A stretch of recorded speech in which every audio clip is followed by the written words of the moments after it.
Greetings everybody, welcome to Marvel Avengers Alliance Redux here on G4G. I am your host, Agent Napalm Dawn, and this is still MAA Beta 2.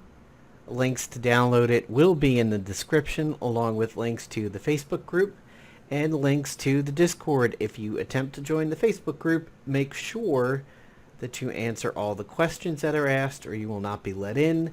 You need to answer them properly and answer all of them or the admins will reject it. For Discord, follow the link. For downloading, follow the link and extract.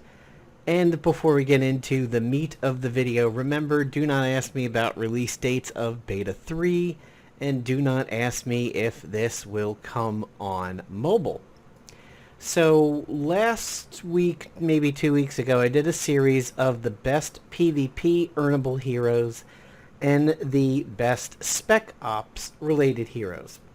Somebody in the comment section of one of my videos, it may have been Sheik Canyon, I don't recall, he was making a lot of comments. He might have been one of the ones who did it for this. Well, there was only one person who did it, but he may have been the person who suggested this. He said, okay, next, do lockbox heroes. And I agree. That's actually a really, really good idea. But we've got so many.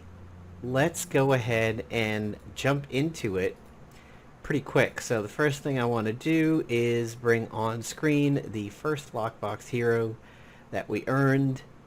And let's go ahead and talk about it. So, as you can see here, this page on the Avengers Alliance fandom page, or otherwise known as the old Avengers Alliance wiki, is a perfect little resource for this. We have the big list over here, and there were 30 of them, and if you drill down to any one of them, you get a better description. So the first one that we earned was Magneto. Magneto is definitely a solid choice. Definitely top 5 material over here. And at the end of the video, I'm going to reveal the top 3, the weakest, and the 2 biggest hype boxes that we got. So Magneto was, of course, very, very strong. He had a little bit of a meta with Juggernaut. He had a meta with Quicksilver. He was quite annoying in the earlier days of PvP. There was also a shield that the agent can get that was similar to what Magneto provided. Heavy metal hit like a ton. Magnetic field was really solid. Graviton well was also pretty good. And he also got some ISOs later on that made him, pretty solid. Let's see if we can pull them up. Was it like a morale boosty thing? Superconductor. Magnetized with polarized, which can't be removed. So he did. It was a morale boost. I remembered that correctly. It would be nice when Redux drops if we could start to get to see some alternative uniforms for Magneto. Lord knows many of other games have had it for him, including his black suit and his white suit, one of which I believe is called Marvel Now.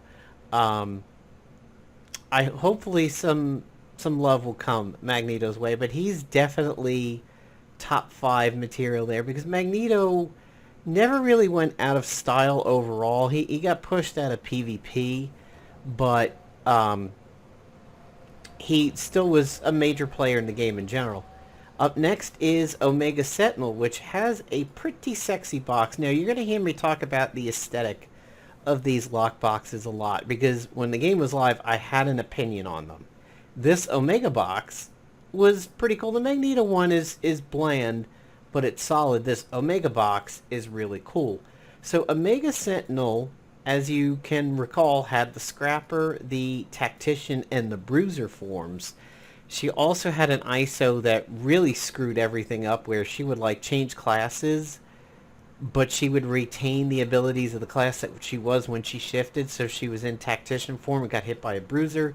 She changed into a Bruiser but had the Tactician abilities. It was a wonky ISO.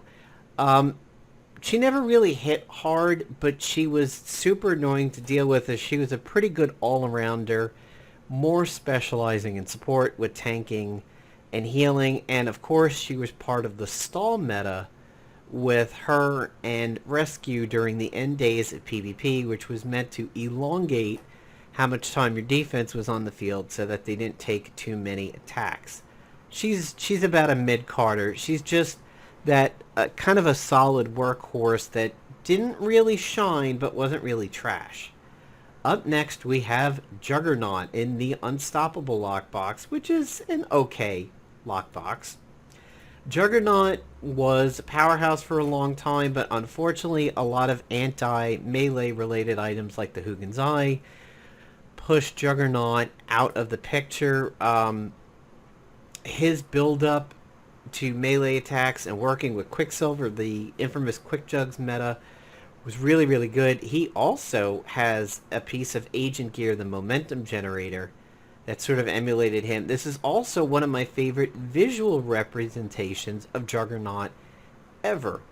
I grew up remembering Juggernaut from the Spider-Man and X-Men cartoons back then, and that's the mental image I always get of him, and also the Marvel vs. Capcom games. So here with his little bullet head helmet, this is how I picture Juggernaut. The X-Men movie, that's absolute trash.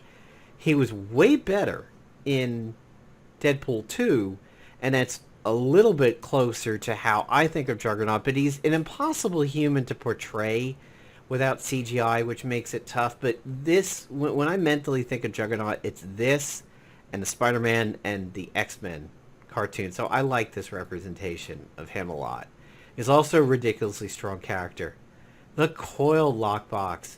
Kind of a cool lockbox, kind of a shit character. So I can tell you that the MAAR team has released information on Constrictor. He is going to get some love. He was always trash. I mean, not many ISOs could really ever help this guy at all. He did get the Serpentine ISO, which says he has a chance to counter any attacking enemy with Lightning Lash. And if we were to look at Lightning Lash and see if that was in fact worth a shit, if my browser... Okay, my browser doesn't want to go back to that. Okay. Thanks, Chrome, for that. Let's try that again. So Lightning Lash is one enemy, incapacitation, and constricted. Constricted as a non-removable is not too bad. Incapacitation is not a stun. I think it should just... If they gave that to him as a stun, maybe then he'd be worth it, because you'd have to fear getting stunned sort of the way maybe you'd have to fear Emma psychic tapping you. But, I mean, throw Constrictor out with the trash for reality. Up next, Satana in a pretty cool lockbox over there. So Satana got really, really good when Pesty hit the scene. Satana was actually always one of my favorites. She worked so well with the Demon set, or the Son of the Demon set. Actually, let's find out so I don't look like a friggin' idiot. The Hammering Nail, Chalice of Souls. Yeah, this thing. Son of the Demon set. Okay, good. Stop myself from looking like an idiot, mostly. So she was so good with that set. She was very unique in that she put the debuffs on the team. You know, in reality, never underestimate Satana. I'd say she approaches top 5. She may penetrate top 5 over there. She certainly comes really close. And Blackheart is such a fan favorite of the Marvel vs. Capcom people when he was a playable character in there and he just towered over everybody. You know, she was really solid. She also got a pretty good ISO here with Sweet Nothings. I always liked watching her level 1. I always felt it was hitting pretty hard visually. And she's got a cool lockbox. Up next is Elektra. Elektra was a scourge in PvP when she first dropped because of the internal bleeding and being an infiltrator. But then Bisquick came along and Elektra just went, I'll be over at the Starbucks getting a latte. We, of course, you know her from the crap Daredevil movie and everything, but She was underrated. You could have done things with her even very late in MAA's run. Even in 2016, you could have done stuff with her that would have worked out. But she just sort of faded out of the meta.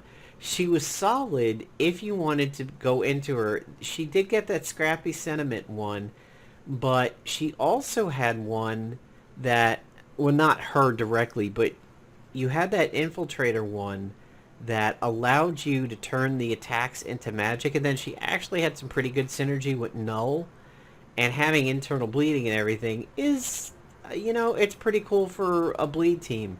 She just really fell out of popularity, but thinking people could still do stuff with Elektra. Thane, one of my disliked lockboxes. Thane was slow to build. He was a little bit of a slog to level and everything, but Thane was pretty powerful. Now, if you Google Thane, you don't find a lot of stuff about him, but he was a strong character with Black Hand and Nano Plague, and the fact that it always hit, there was no percentage there. He had Despair.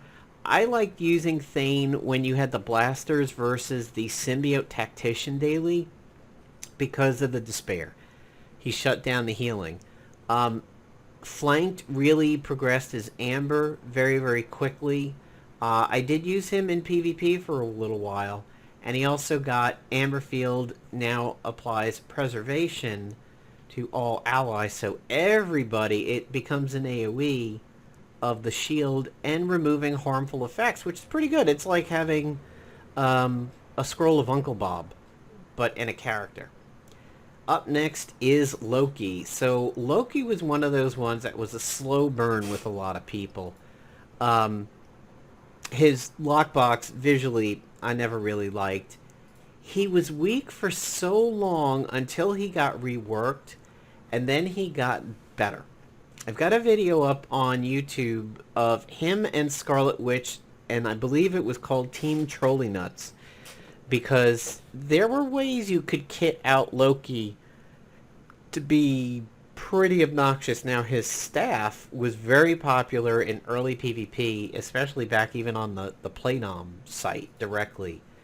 But he wasn't anywhere, and then actually got better, but he still probably doesn't rise to top 5.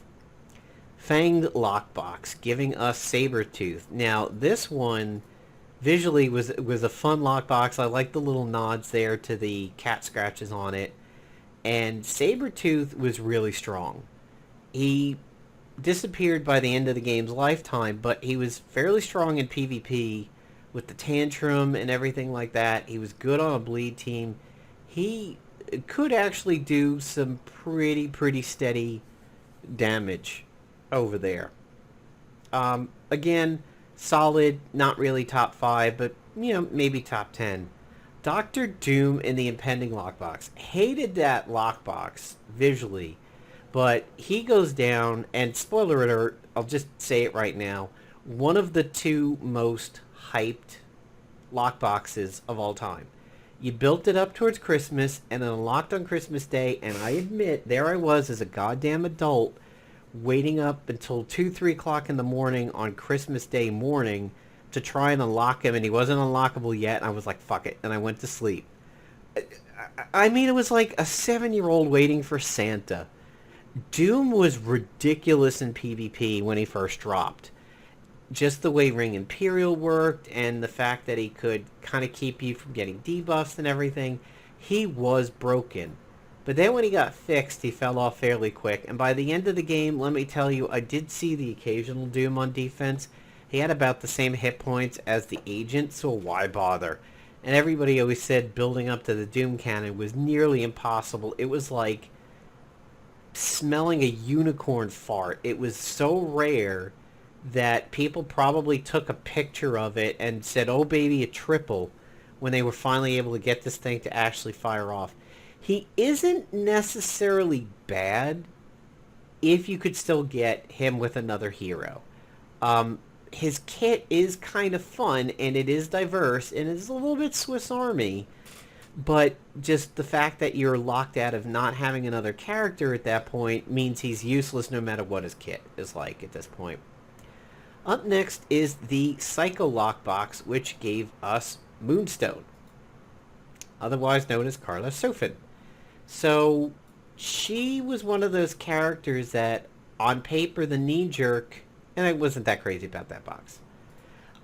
She knee-jerk with her weird boob window here and everything, that isn't really boobs because it's gold, was like, she's kind of tough to play around with. But if you set up Moonstone properly, she was ridiculously good. And that Singularity was like nothing the game had really seen at that point in time. People still swear to this day, and it's coming up more and more in the comments of my videos and on Facebook a lot, that people made really good teams with Moonstone even until the end. She's probably the number one sleeper out of all of those. The one that a lot of people are like, but the really smart, thinky chess people are like, oh no, let me tell you about and then they'll show you the team they made with her, and then she'll just destroy the universe with that Singularity over there. She was strong. She really was. Mimetic Lockbox, which gave us Taskmaster. So he was a semi-fan favorite. He was kind of a Punisher of sorts. You know, he had his Generalist kit, he had his Blaster kit, his Bruiser kit, his Infiltrator. He did a lot of things. He was the jack of all trades, but really the master of none. An okay box. And, a mid-tier character. Sandman, with an okay box, actually is a very good character. He is really, really strong, and he's somebody you could rely on for a PvP defense if you wanted. He had a lot of passives that made him tough to take down. He had the Hammering Blow, which exploited buffs on him. He had the Rising Up. I built a team one time on defense with him for Heimdall, gaining grit and then protecting teammates and using grit to become even tankier. Don't sleep on Sandman. He is a pretty good character in Marvel Future Fight, especially for beginners and free to play. And he was really solid in Marvel Avengers Alliance. It's sometimes missed, but he was, he was actually pretty strong. Up next, you have Boombox, which this one always reminded me of a Mega Man looking color scheme over here. It gave us Avalanche, who was okay. A lot of people nicknamed him Tampon Man, and don't forget about that. And this looks like a Juggernaut helmet over here. Just kind of okay. I mean, Avalanche was decent for his ground attacks and everything, but he would also have a little bit of a problem with flyers on some of them, especially the level 1 and the level 9, but the rest aren't. I mean, But if you build a team with Sonic and ground attacks, the collateral ISO really did help him out, and he sort of became like a null for ground and Sonic instead of magic. The Timeless Lockbox, which gave us Kang, ugly Lockbox, piece of shit character. I'm not even going to go, why waste time? Moving on. Toolbox. Not my favorite lockbox in the world, but it gave us Fixer. Fixer may not have been a PvP god. Let me tell you what this guy does in PvE. This guy was, I wouldn't even say hidden. People knew about it. So I'm not going to say he was a hidden group boss killer. He was a group boss killer. What you could do with Fixer was amazing, and it exploited what was often known as the subtle strategy with the Dr. Otto Octaculus, the Otto Octavius arms. I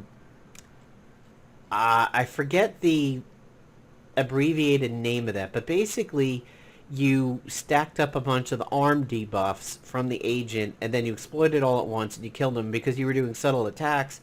The group boss was going, where did everybody go? I don't have anything to fight. What do I have to run away for? And then you just, boom. You could do that with Fixer, and I've got some screenshots of some Fixer setup group boss kills. And then you could, the agent and Winter Soldier could also add mines that he could blow up. And that was really, really solid. And if you had a blaster out there, what you would do is go to Tactician, get the extra turn. Fixer was fun. Fixer was a lot of fun. Maybe not super powerful, but really a lot of fun. And spoiler alert, here's the second most hype lockbox out of all of them. Hybrid. Hybrid was just nutty what you could eventually do with him. You had all the different forms. The Bruiser form was pretty solid. Original was good because you get the 2 ISOs, but then you lose the 2 ISOs if you went to any of the rest of them. I liked Lasher and Riot in the original the most out of them. Pretty strong character. It was strong in PvP, second in hype, maybe only to Doom, and I think it occurred a year later. Yep, it did occur a year later. There it is. Christmas. Solid character, probably top 10, not top 5. Enchantress. This was a character that may have seemed weak at first, but then when you had Pesty or Red Hulk, God, she was annoying. If you couldn't get rid of her debuffs, Enchantress was a giant piece of shit. She kept popping you with Magic Missile all the time. You had to worry about the mind control debuffs and everything that she did.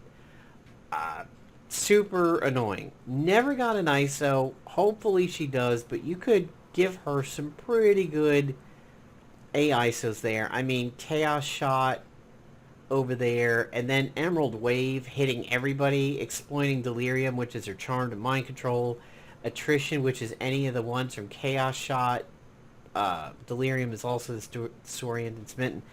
I mean, yeah, if you couldn't get to her in PvP, you had to worry about her. She was a pretty big threat, so she's definitely up there.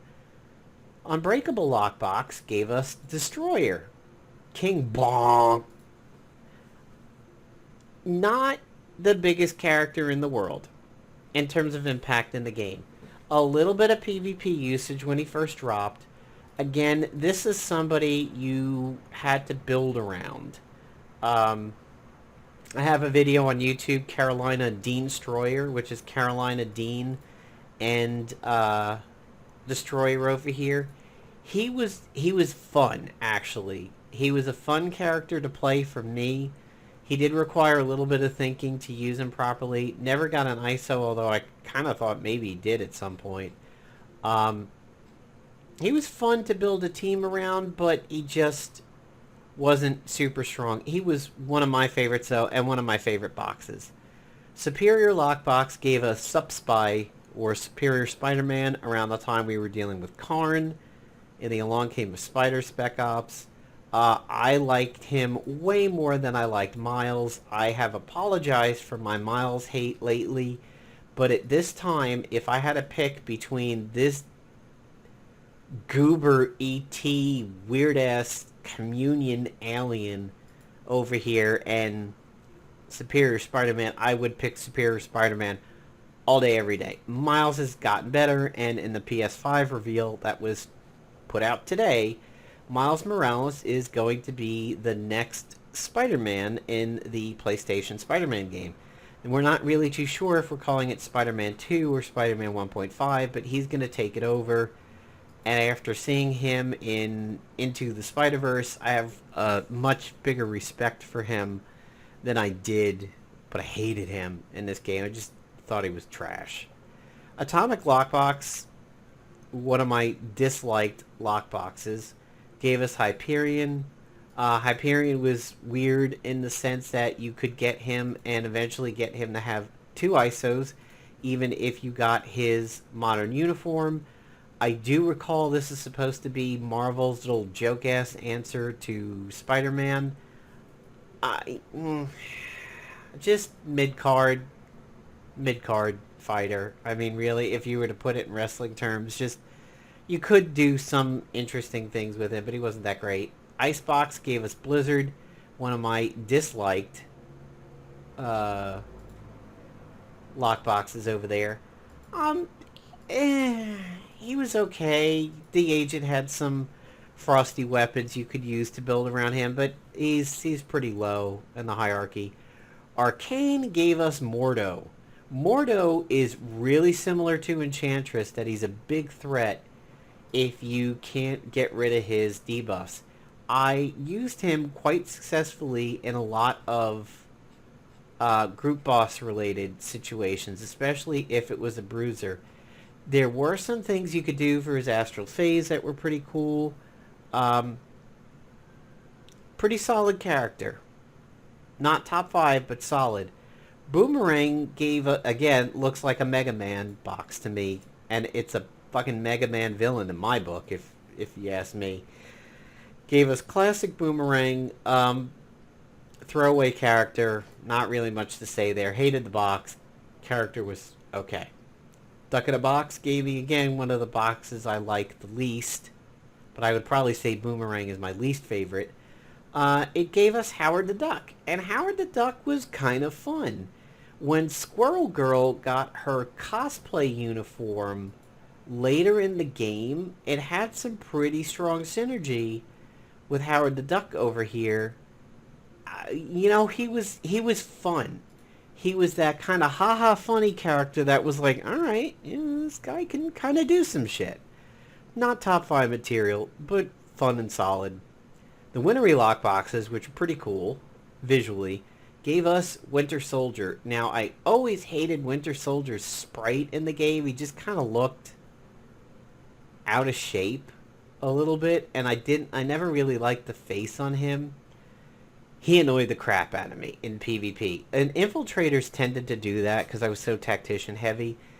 But he really annoyed the crap out of me. But you could use him effectively with a few pieces of agent gear and Fixer with the mines and everything for Fixer almost semi-cheaty exploitation. He was pretty solid for the people that like infiltrators. I bag him a bit because of the fact that I was, like I said, always a tactician, so they certainly annoyed me. But, you had Revolution, which was pretty strong. You had Retaliation, which was strong. The Brutal Strike on the Knife Assault. The Mines, which, if he blew up some of these mines, I mean, you were hurting. You had to work around Winter Soldier a little bit. He was always a threat in PvP if he was out on the field.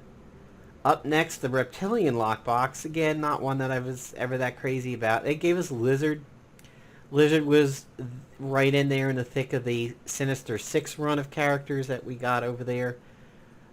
Lizard was solid, but nobody ever really tried to build a team around him that much. He was okay. Sparking Lockbox is one of those examples of a kind of crappy looking lockbox, but an amazing character. Electro is fantastic. And maybe you're looking at me going, dude, really? Dude, Electro pumped damage. A true definition of a blaster. First of all, I like the fact that he's got his classic Crimzeek look over here. And if I was to say Crimzeek, I hope there's people out there who know what I'm talking about, but you may have to be old to know about it. But please, if you know what Crimzeek is, put it down in the comments. I will love you. But, alright, look, he was part of that break the game meta with Thor or Beta Ray Bill and a piece of agent gear where we would break the game if he was on defense. You'd have to reload. Defense gets the win, you get the loss. Aside from that blemish on his history, Electro when built is a god. He is super fucking strong. And I would put him in top 5 by far. He was just so strong. Shocker is up next with a kind of an okay box. I hated his face, but I was glad this was his classic pajamas uniform, this sort of fiery retardant looking pajamas that he has over here. Um, he was okay. You've got Speed Buggy over here for the Shockermobile, the Speed Buggy. Yeah, not really that strong of a character. And finally, we end up with the Supreme Lockbox, which gave us Ronan.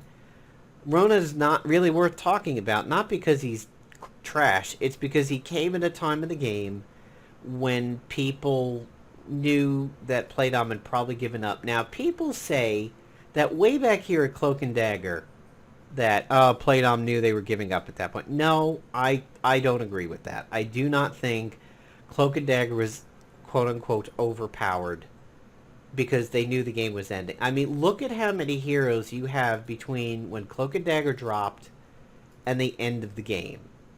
And look at all this garbage over here. I mean, Death Locket was not really anything. J-Thor was not anything. Beetle was okay, but not really anything. Mantis had some place in PvP. Moondragon, we didn't really get enough time to figure out what she was good at. Songbird was kind of fun. I had fun with Songbird, but she wasn't PvP material. Nova Prime, Knight America, of course, did crazy things. Fiza, a lot of people said was ridiculous, and admittedly she was. But this, that quote-unquote billboard where it's like, where do you draw the line?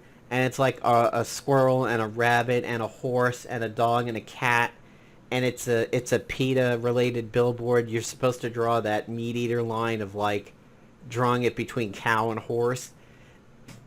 This, like, right here, I would probably draw my line of this is where the game was ending and they knew it. I would encircle Nova and say this. From Knight America down to White Tiger is maybe where they were just kind of letting things go.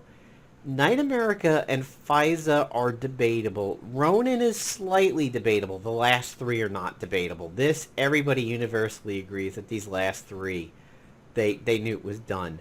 Ronan,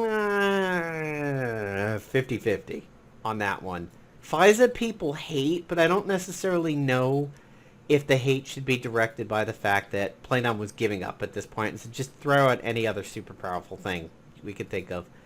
Knight America wasn't super powerful in himself, but what he could enable, like the friggin' Black Cat bug, he was super strong, and people were using him in PvP. So I would draw the line straight down here for possibles, and then I would draw the line for reality over the last three and say that's not debatable. So, we've talked about the two most hype boxes, and we're going to say that they're Doom and they're hybrid. Why is... Come on. Oh, hello? Go back. Oh, because it keeps coming back to the same page. Okay, I see what it's doing. The worst one, in my opinion, was Constrictor. I think he is by far the worst lockbox in the history of lockboxes. He's going to get some love. He did get an ISO. I don't think it ever fixed him. I think he's the worst lockbox. Who are the best? Magneto, Juggernaut, and let me see if I can figure out my third. I had my third in my head when it dropped, when I was thinking about doing this video, and now I've forgotten who I want my third to be. Oh, yeah, duh, Electro. So Magneto, Juggernaut, and Electro. I think they both really had some solid longevity in PvP. You never saw Magneto really disappear. You never saw Juggernaut really disappear. He disappeared around the Hugins Eye, and of course the Bruiser Drain ISO, the Escutcheon or the Elite ISO. But when that started to fade out, when the Hugins Eye started to fade out, Juggernaut came back a little bit. Magneto kind of never goes away, and Electro is God. I mean, Electro is an absolute beast if you build up to his damage and everything correctly. That's pretty much my take on it. So officially the most hype, Doom and hybrid. The Christmas season, holiday season, of course, adds to it the fact that it was delivered basically as a stand-in for Santa. That does come into play. But I think even if that was July 3rd, they still would have been hyped. I would say the worst is Constrictor. Best three is Magneto, Juggernaut, and Electro. Rounding out the top five, this is where things get a little tough. Thane was good for what he could do, but he wasn't like a super blaster, but he had some nifty utilities that were actually really strong, and he was very, very strong against the symbiote daily. I don't know if I'd put him in top five, but close. Sabretooth and Satana could make a really, really strong case of being in there. Sandman can make a really strong case of rounding out the top two. Doom could have, but then he completely fell out. Like, Doom was up there as the number one lockbox of all time for a while, and then like a song that's number one on the charts, and then eventually everybody gets sick of. After a while, it gets pushed out, and then you turn on MTV one day when they actually do videos. It's like number 20. That's Doom.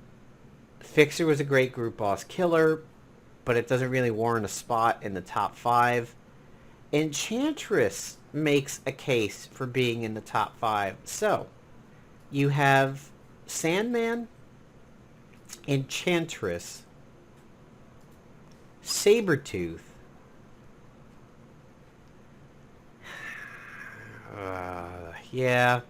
Sandman, Enchantress, Sabretooth as being all contenders for the last two spots in the top five, in my opinion. Moonstone, for me, isn't necessarily the top five.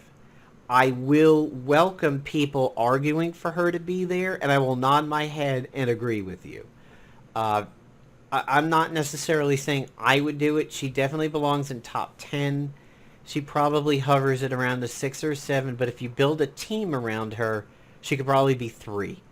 But you have to hope she doesn't get stunned or interrupted. You still have to protect her a little bit. And yeah, that's it. I mean, Mordo is strong, but I'm not going to put him in the top 5.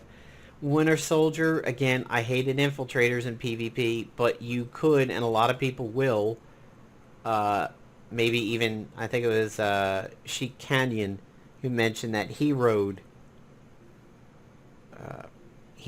Bucky to the end of the game there as a good infiltrator in PvP. And yeah, the case for that would be solid. Again, not one of my top choices there. Sandman definitely was. There's Moonstone. Sabretooth. I used Sabretooth with Ares for a while in PvP. They were a fun combo. Again, really strong if you could set them up with flanked. Mostly because Sabretooth accelerates if he can womp on somebody when they're flanked. Because... oh, wow, his arm changes him? I never knew that. Okay. You know, you would get the sharpened claws, but then he would build up towards the big damage and everything like that. And then you had Riled Up, where you had the frenzy at the beginning, but he can't survive being KO'd. That was another thing, is the fact that he could survive being KO'd. Gain a stack of blood rage when attacking a target who's bleeding. So if you had flanked, he caused them to bleed and then followed up. It was just, flank was a phenomenal debuff at the time because it accelerated so many things, and Sabretooth was definitely one of those characters who could be accelerated. And then later on, if you got him at 15, where you activate the Scrapper benefit without there being an infiltrator out there, I don't remember. If somebody's flanked, do you attack 3 times if you have a Scrapper benefit? Do you have the attack, the follow-up from Scrapper, and then the follow-up from flanked? Interesting. Go ahead, my research people.